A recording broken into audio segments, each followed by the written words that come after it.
So, good evening again, everyone. And well, I'm not going to introduce myself again, but I'm going to thank Christian again and his colleague for the invitation. So, I'm very pleased to be here and represent the bank in this discussion.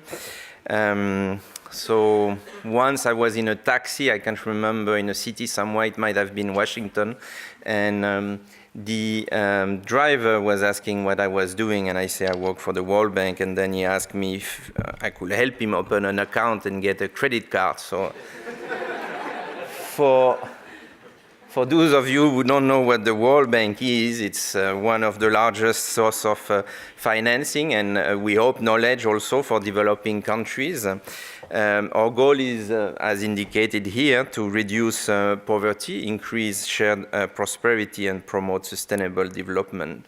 The World Bank is actually a group of institutions, and two of those institutions, the International Bank for Reconstruction and Development, IBRD, and the International Development Association, IDA, form the World Bank. No?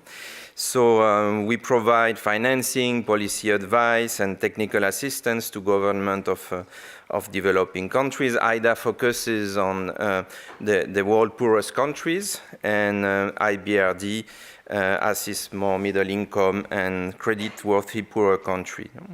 Last year, the World Bank approved more than 45 billion of financial assistance in a very wide range of projects. No?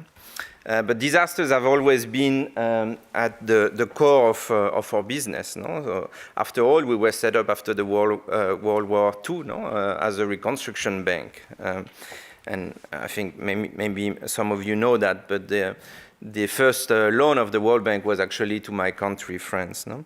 And so we continue to finance post-disaster or post-conflict reconstruction project, no? Mostly to rebuild damaged infrastructure. Nonetheless, over the past 15 years, there's been really a shift of our focus, no? From post-disaster reconstruction to a more integrated DRM approach. No? The last institution I'm mentioning it here is the Global Facility for Disaster Reduction and Recovery, which was established at the bank in, I think, 2007, 2008 by an Indian colleague of yours, Saroj Jha, to promote the mainstreaming of disaster risk management in development planning and to finance innovative approaches to DRM. From a very broad range of activities, from mapping Zanzibar, for example, with drones, to developing community-based landslide reduction activities in the Caribbean, for example.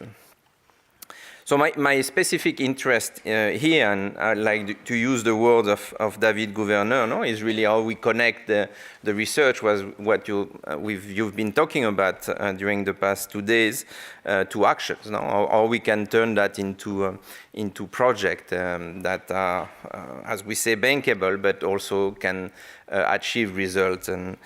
And so the focus of my presentation is really on the link between urban development and resilience, and I'll present you some of the latest thinking of the World Bank on this. Might be a bit corporate messages, but I'll try to illustrate that with some of my more personal involvement in two ongoing projects in Madagascar and in Mozambique. No?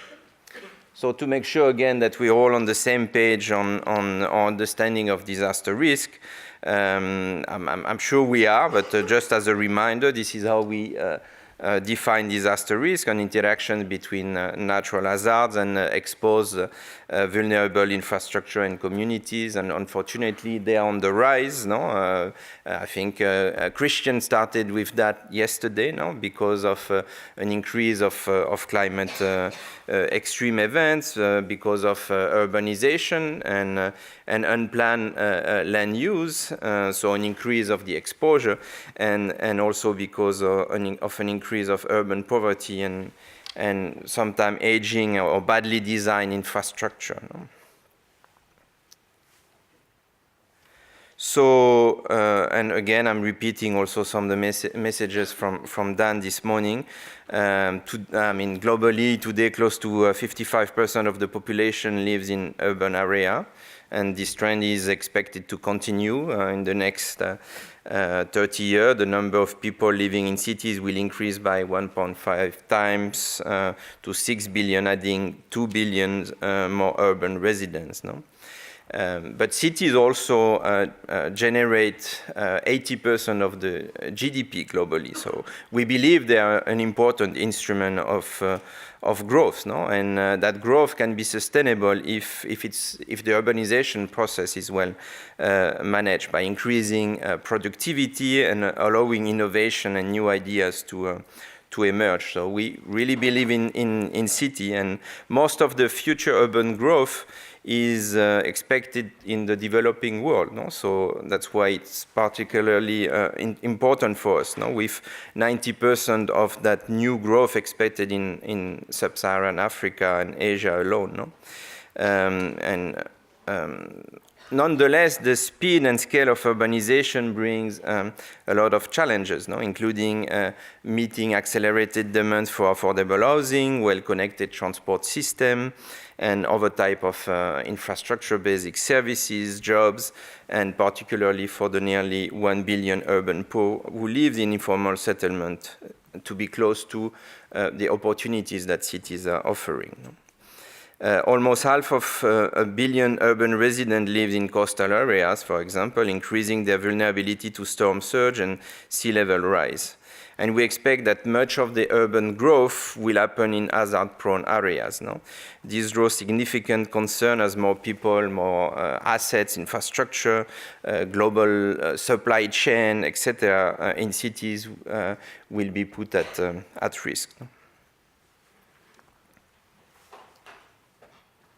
So our studies also indicate that the urban poor are the most exposed to and least able to cope with these risks. No? Informal settlement have few services, limited infrastructure to reduce the risk in these areas, and I think we've seen in the previous presentation examples, no? That flooding and fires are the most common and more damaging threats. No? So, and the urban poor often don't have the resources to cope with crisis. By 2030, we expect that climate change has the potential of forcing up to 77 million urban residents into poverty.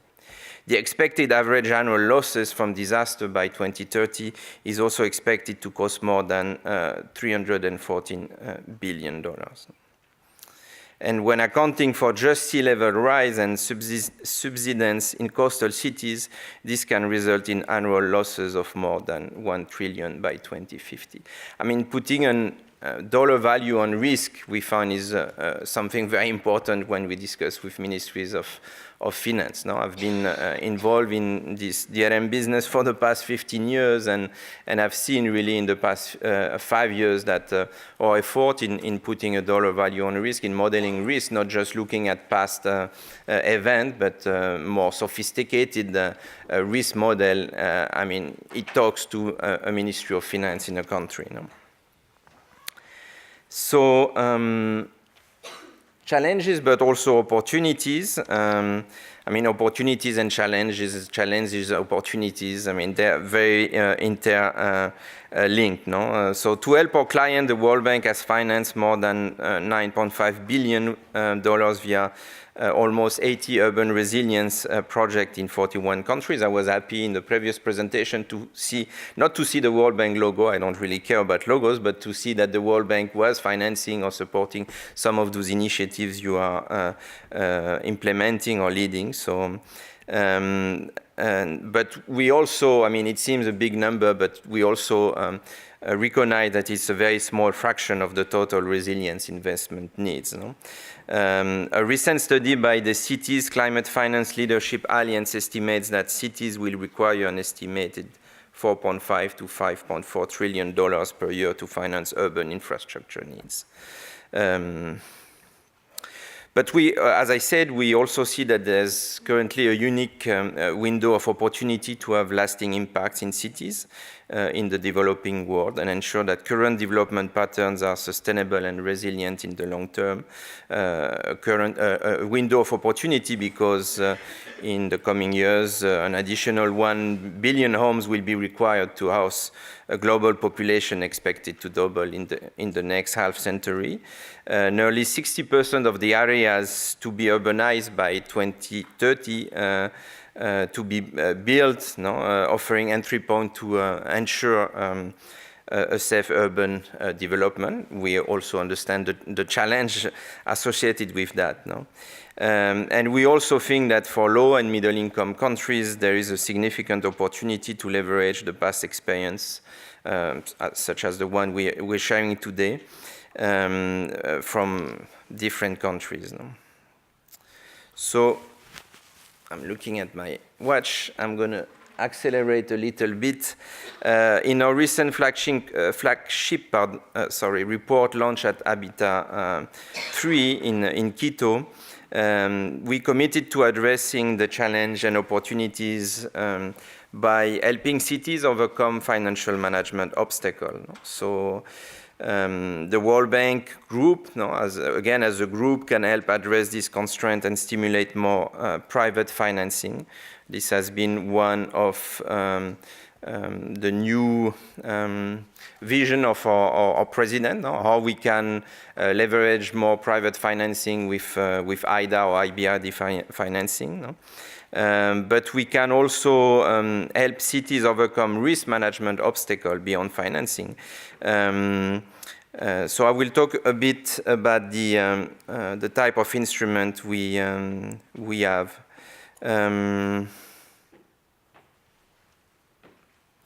Including a new city resilience program that the World Bank is launching. So to help scale up this effort of supporting cities in the developing world, with getting also the support from GFDRR that I presented earlier. So Dan this morning presented some city resilience diagnostic tools. We also have developed similar instrument, one that's called City Strengths.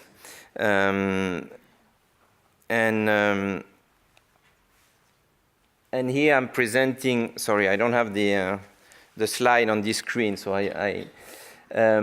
here we are presenting some sort of a menu of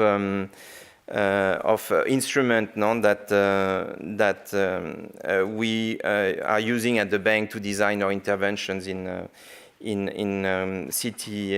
urban resilience. And we really want to see how we can integrate resilience across really an urban system. So it's not just about infrastructure. It's really looking at governance and systems, looking at the infrastructure is an important part, and the financing. So again, helping countries or cities to understand the contingent liabilities, look at opportunities to transfer the risk to the private market, for example, helping local authorities to establish a proper system for revenue collections, etc. And on the type of infrastructure, really a wide range of projects we are financing, from flood risk mitigation project, emergency management system, and I'll present two cases. I think I will move directly to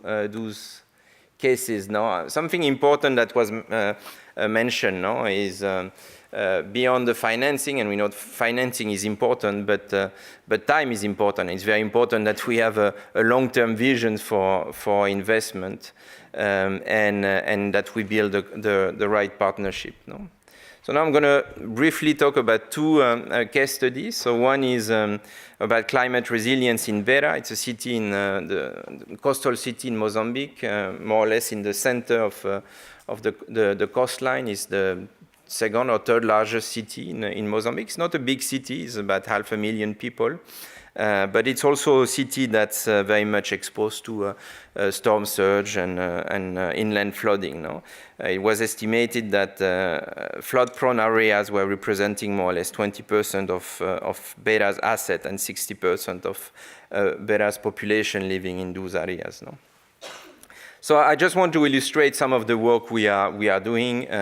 It's a large investment in drainage. No? We're financing about $60 million of studies, works, supervision to basically rehabilitate and expand the whole drainage system of the city.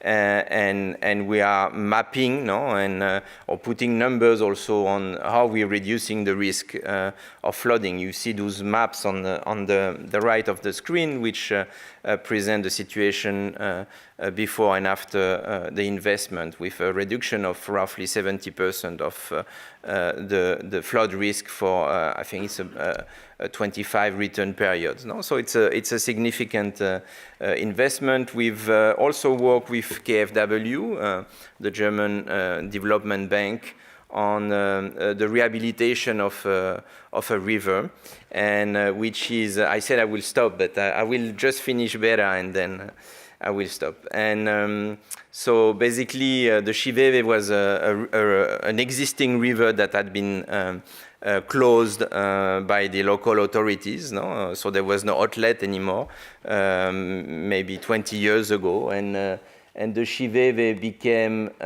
so that was the Sciveve, I think in the 50s or 60s, and then it became that, no? And so it lost the whole drainage capacity, and together with the German cooperation, we are with KfW, we basically rehabilitated the river, open it again to the sea, install a retention area, floodgates, and now we are building around this river. And so those are the works that were done. And we are building now an urban park around the river. So it's another about 30 million investment to establish this park, which will protect the area for future encroachment, but also generate new activities within the city. I mean, all that is happening because of the financing, but also because of the leadership of the mayor, because partners coming together around the vision. I mean, the Dutch cooperation helped a lot on the development of an urban master plan and really help lay out the vision of the municipal authorities. No? So yeah, I wanted to share with you that experience I have. So that's what the Sciveve Urban Park should look like in 2 years from now. We at bidding stage. I'm saying what are we missing here? I mean, here is really an example of a very sectoral focused investment on drainage infrastructure. I think there's some, how do we call it? Low-hanging fruits, no, that we could have supported on disaster preparedness, emergency management, working more with the communities. So sometimes it's hard to find a balance between a project that tends to achieve a lot of things, not working at the same time on the infrastructure, on the governance, on the financial aspect, and the complexity that it brings, or have a more narrowed focus on one infrastructure. So I wanted to present another case, but I'm not going to do it now, and I'm happy to discuss it later on. It's a case in Madagascar where we are actually trying to have a more integrated approach, no, and do some infrastructure work on the macro drainage, but also do neighborhood upgrading interventions and build the financial capacity of the municipality, because very often the situation we are facing now in cities is due to a lack of financing from the institutions to do the proper management of all this infrastructure. But another day. Thank you.